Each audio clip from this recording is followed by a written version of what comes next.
చూస్తున్నారు కదా ఎంతో టేస్టీ అండ్ ఈజీగా చేసుకునే పాలకూర చూపిస్తానండి ఈరోజు ఎలా చేయాలి అనే ప్రాసెస్లోకి వెళ్ళిపోదామా. హై ఫ్రెండ్స్, ఈరోజు మనం పాలకూర వండుకుందామండి. పాలకూర అంటే 10 కట్టలు చిన్న పెద్ద కట్టలు 10 తీసుకున్నాను. వాష్ చేసేసుకున్నాను, కట్ చేసి పెట్టేసుకున్నాను, చిన్నగా కట్ చేసుకున్నాను. అలాగే దీనికి మనకి 2 మీడియం సైజ్ ఆనియన్స్ కూడా కట్ చేసి పెట్టేసుకున్నానండి. పెసరపప్పు అండి నానబెట్టేసుకున్నాను. పచ్చిమిరపకాయలు, వెల్లుల్లి, ఇంకా అల్లం అండి. ఈ 3 గ్రైండ్ చేసుకుందాం. మీరు కారం ఎంత తింటారో చూసి వేసుకోండి. అసలు ఇవి కారం లేవు. గ్రైండ్ చేసేసానండి, పేస్ట్ చేసి పెట్టేసుకున్నాను. మూకిడి పెట్టేసుకున్నానండి. స్టవ్ ఆన్ చేశాను. ఆయిల్ వేసుకుందాం ఇప్పుడు. ఇక్కడ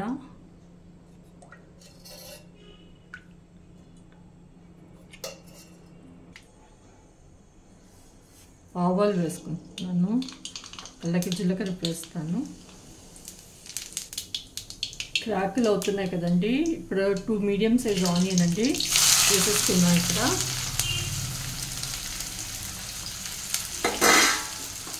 మిక్స్ చేద్దాం.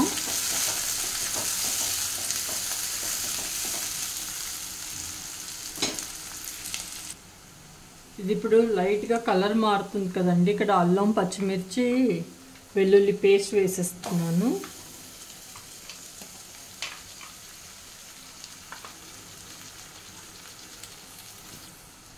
మిక్స్ చేద్దాం. ఇది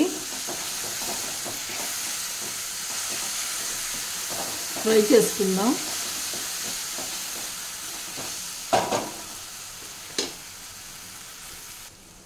పసుపు వేస్తున్నాను.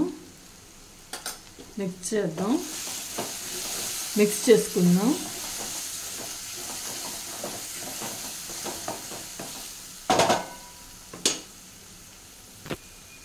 ఇది పాలకూర కడిగి కట్ చేసి పెట్టుకున్నాను కదండి. ఇప్పుడు ఇక్కడ వేసేస్తాను. ఇది పాలకూర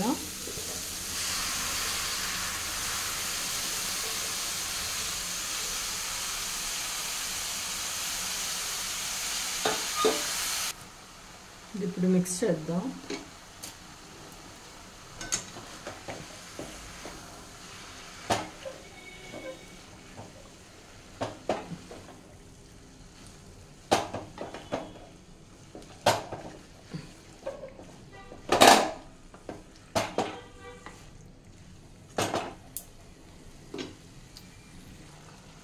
పెసరపప్పు అండి ఆల్రెడీ నానబెట్టి పెట్టుకున్నాను కదా, వాటర్ తీసేసాను.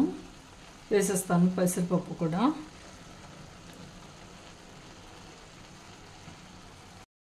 మిక్స్ చేద్దామండి. ఇప్పుడు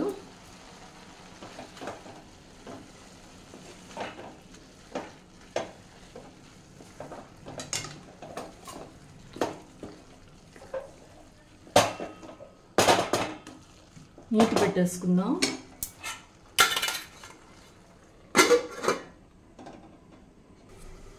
ఒకసారి మూత తీసి కలుపుదామండి.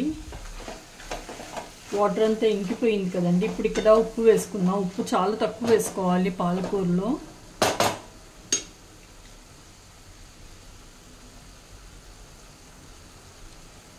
అంతే వేస్తున్నాం, ఎక్కువ ఇంకా.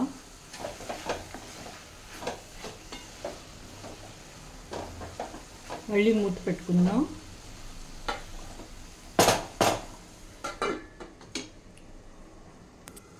సో మూత తీసి చూద్దామండి. ఇంకా మూత పెట్టనండి. మొత్తం డ్రై అయిపోవాలి. వాటర్ మొత్తం పోయేంత వరకు ఫ్రై చేసుకుందాం పాలకూరని.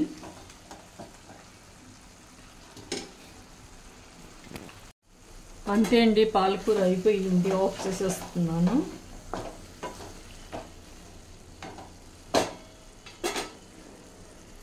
అంతే అండి, పాలకూర అయిపోయింది. మీరందరూ కూడా ట్రై చేసి ఎలా కుదిరిందో చెప్పండి. Thank you.